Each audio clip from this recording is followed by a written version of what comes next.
Fusillade lors du rassemblement des correspondants de la Maison-Blanche. On a récemment eu des informations sur les motifs du tireur qui sont récemment sortis. Et donc, dans cet épisode, on va regarder qui était le tireur, quels étaient ses motifs qui sont récemment sortis, et pourquoi on risque malheureusement de voir plus de cas comme lui dans le futur. Donc, on va regarder ça aujourd'hui.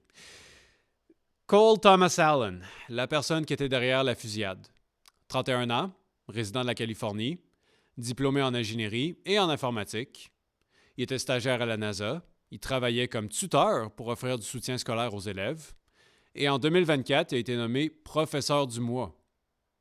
Il aurait apparemment fait un don de 25 $ à la campagne des démocrates et aucune marque à son dossier criminel. Donc, ça veut dire aucun antécédent qui aurait pu prévoir qu'il allait faire un tel acte. Hier, les journalistes de la BBC sont allés interroger certains de ses anciens étudiants et ceux-ci le décrivaient comme quelqu'un de calme, pacifiste, et il y en a qui ont rajouté « Jamais de la vie t'aurais pu supposer qu'il fasse une telle chose. » En fait, c'était la dernière personne que tu aurais pu penser qui pouvait commettre un tel acte. Donc, si je résumais les points importants de tout ça. Numéro 1, Cole Thomas était très éduqué. Numéro 2, il performait très bien à son travail. Numéro 3, il vivait dans un quartier fortuné. Numéro 4, il était très impliqué dans sa communauté. En fait, plusieurs de ses élèves ont dit qu'il avait grandement bénéficié de son tutorat. Numéro 5, il était politiquement plus aligné vers les démocrates que les républicains. Et numéro 6, il n'y avait aucun antécédent criminel ou trait de personnalité qui aurait pu indiquer une tendance à faire un acte de violence. Donc, à ce stade-ci, on peut se demander pourquoi il a fait ça. Eh bien, récemment, ses motifs sont sortis dans le New York Times et les autorités ont apparemment trouvé une lettre d'au revoir, si on veut, qu'il a laissée à ses proches. Et dans celle-ci, il a exprimé du remords à leur avoir menti, d'avoir menti à sa famille, ses collègues, ses proches, et de leur avoir caché la vérité sur ce qu'il s'en allait faire. Et il avait conclu avec, je cite, « I am no longer willing to allow a traitor to coat my hands with his crimes. » Donc, si je fais la traduction, je ne peux plus tolérer qu'un traître à la nation nous salisse nos mains avec ses crimes. Il n'a pas directement le président Trump, mais je pense que c'est assez évident qu'il fait allusion. Donc, avec ça, on peut dire que les motifs de Thomas Cole étaient principalement plus politiques, mais aussi que c'était d'ordre moral, fort probablement en réaction avec le scandale de Epstein et la guerre en Iran. Donc, voilà. Mais j'aimerais aller plus loin dans cette analyse. Notamment, on pourrait regarder qu'est-ce que ça indique pour l'avenir de la société. Et pour ça, il faut se demander qu'est-ce qui a pu influencer un individu aussi banal et ordinaire à en arriver à commettre ce genre d'acte. Parce que c'est quelque chose qui revient souvent après une fusillade. Les gens de leur entourage répondent souvent « J'aurais jamais pensé qu'il aurait pu faire ça. J'aurais jamais pensé qu'il en serait arrivé là. » Ça revient souvent et c'est sincère parce que c'était des membres stables de leur famille, de leur cercle d'amis. Et là, ces cercles-là sont forcés de voir cet individu qu'ils pensaient bien connaître faire un acte qui ne leur ressemble pas du tout. Et ça, c'est extrêmement bouleversant. C'est choquant pour eux parce que maintenant, ils doivent se réconcilier avec ça et refaire l'image qu'ils avaient de cet individu. Aussi, trop souvent dans les médias, l'explication qu'on tire au public, c'était « Ah, il y avait des problèmes mentaux. » Ouais, il y avait des problèmes mentaux, il était secrètement fou. D'ailleurs, c'est la réponse que le président Trump avait donnée lors de la conférence de presse qui a suivi l'attaque. Mais regardons ça. Dans ce cas-ci, est-ce que Thomas Cole souffrait de psychose? Parce que d'à partir de mes recherches, je vais vous dire, moi, ça m'étonnerait vraiment. Car quand les gens développent des psychoses intenses et soudaines, il y a souvent des signes qui montrent une perte d'autonomie ou qui vont être moins fonctionnels dans la société. On parle souvent de lacunes au travail, une certaine distance avec les gens dans leur entourage et avec leurs membres de leur famille.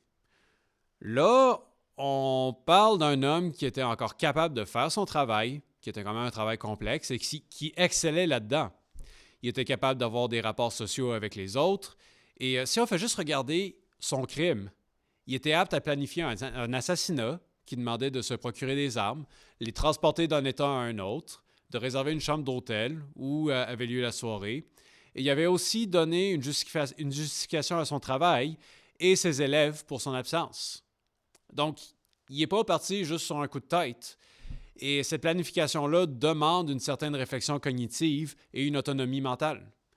Donc non, je ne pense pas que la folie ait été un facteur, ou du moins que ce soit le facteur premier.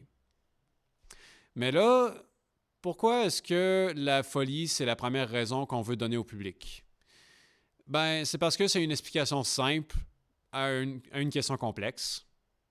Et surtout, ça déresponsabilise la société, nous, dans ce cas-ci, parce qu'on peut se dire « Ah, c'était un cas isolé, il n'allait pas bien de toute façon ».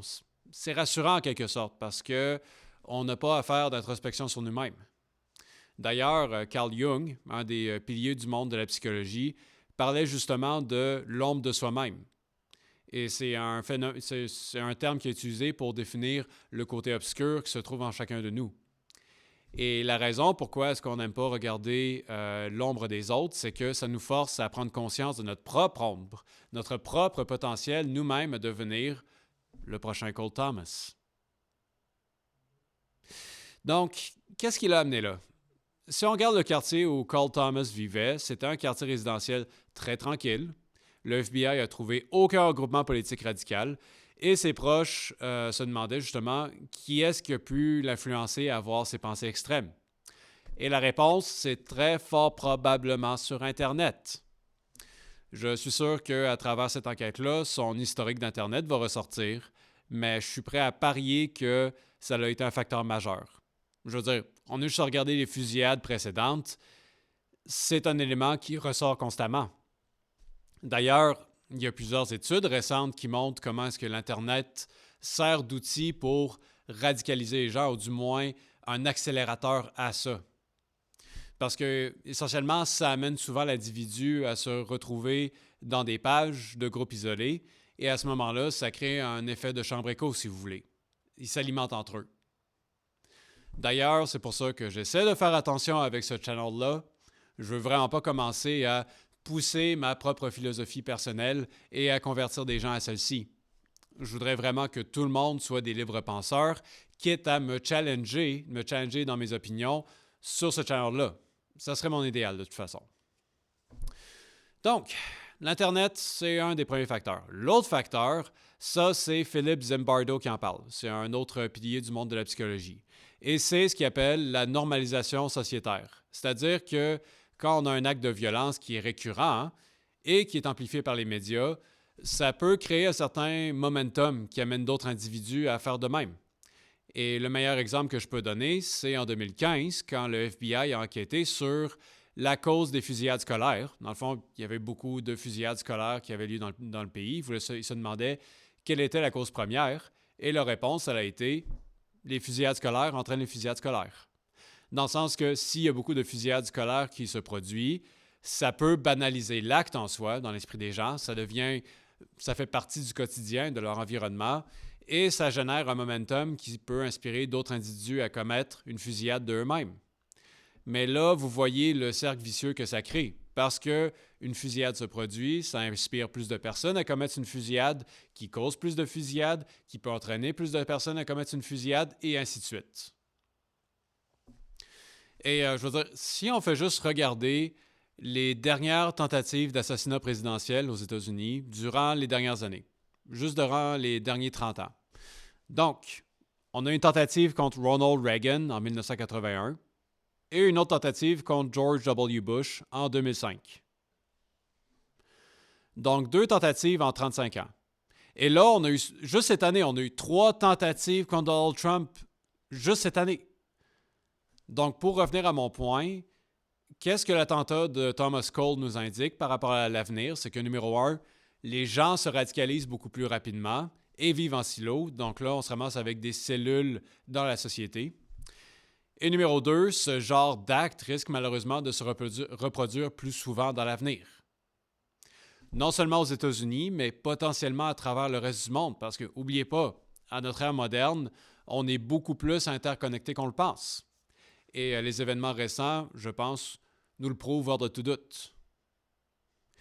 Aussi, une chose qui peut encourager ce genre d'attentat, c'est justement les lacunes de sécurité autour du président.